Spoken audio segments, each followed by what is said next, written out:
Happy New Year 2026.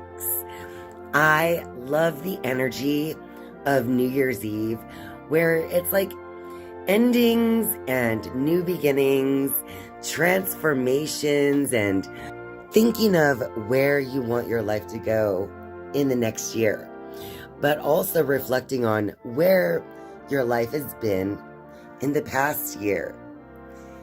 2026 digits down to a number 1 year in numerology. And I really love the energy of a 1 year because the number 1 is about initiation. So it's about new beginnings and really initiating a change in your life, a change in direction, a real turning over of a new leaf. 2025 was a 9 year, which was all about completion and endings of the old ways. So as we look to 2026, I like to reflect on where I've been, and I want to imagine how far I can go as we move into this new year. On New Year's Eve, I had the flu, so I stayed home alone, and I enjoyed my night with my dogs and my new kitten, Obsidian. But while I was spending my New Year's Eve at home, I was actually curious about Auld Lang Syne, the song that everyone sings on New Year's Eve. It is the song, whether you know what it means or not, you just automatically associate the song with New Year's Eve or celebration in general. So for those of you out there who don't know, Auld Lang Syne is Scottish, and it's a phrase that can be translated to old long time, or basically days gone by, the times of long ago, the past that is no longer, so to speak, the days that have gone by in our lives. So as I was reflecting on my own life, I realized that this song actually is kind of a spiritual message, reminding everyone to actually reflect on where they've been, to reflect on the people who've been in their life that have helped them to become who they are today. It's important for all of us to remember where we came from so that we can deeply understand where we want to go.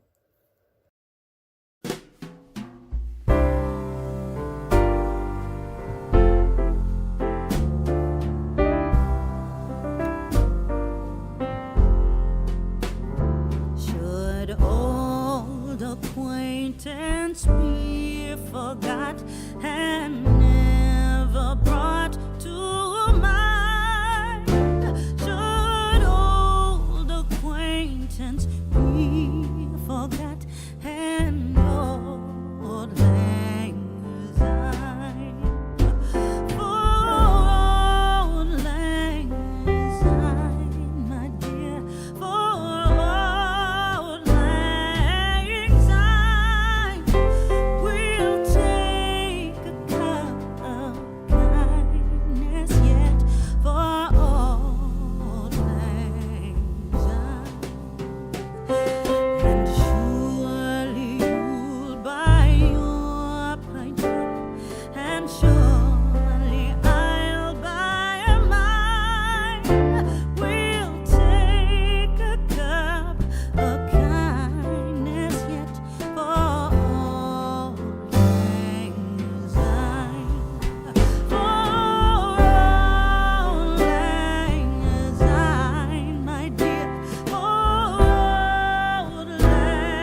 In an article I found on desiringgod.org, it said, our old acquaintances, particularly those who helped us see and love what is true and pure and beautiful and excellent, should not be forgotten.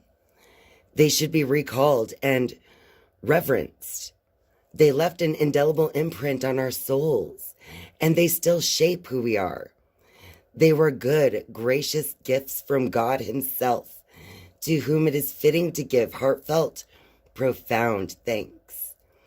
The beginning of a new life chapter is a good time to remember precious characters of chapters past. And in this traditional New Year's Eve song, the question raised at the very beginning of the song is really causing you to reflect on the relationships in your life.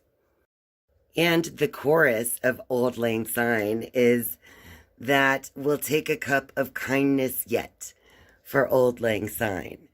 So the message there is when you're looking back on the people and the experiences of your life, the only things worth looking back on are things that make your heart happy or light.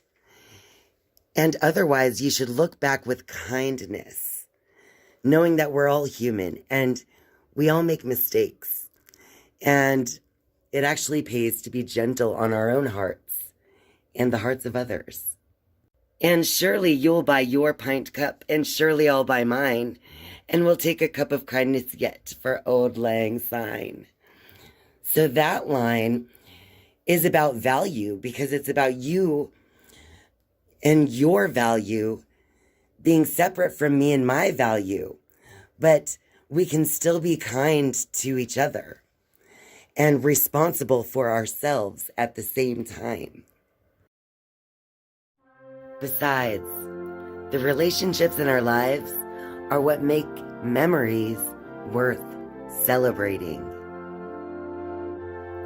So to me, the spiritual message in Auld Lang Syne is to be grateful for your past, for it has made you who you are today. Be grateful for the people who have come into your life, even if they aren't there anymore, because they've helped to shape you. They've helped to teach you, and they've been your guides as you've journeyed through life. So each new year, as we hear the song Auld Lang Syne, I hope that now you might reflect on gratitude for your past and all of the relationships that have created the you that you are. And now maybe you can understand the words that maybe you didn't quite understand before.